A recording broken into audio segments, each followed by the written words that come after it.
Momen Pak Babin bikin Kapolri tertawa. Ini jabatan yang ditawarkan sang jenderal. Herman Hadi Basuki alias Pak Babin Indonesia akhirnya resmi pangkatnya menjadi perwira polisi dengan pangkat Inspektur 2 Ibda. Momen ini dibagikan atau diposting Pak Babin dan dapat dilihat akun medsosnya @herman_hadi_basuki. Selasa, 4/101/2022.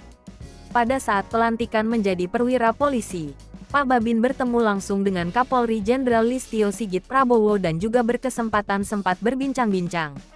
Dalam perbincangannya itu, Pak Babin membuat Kapolri Jenderal Listio Sigit Prabowo tertawa atas penjelasan Pak Babin untuk singkatan perwira. Kapolri Jenderal Listio Sigit Prabowo pun menawarkan jabatan sebagai Komandan Babin Kamtipmas kepada Pak Babin yang dijawab.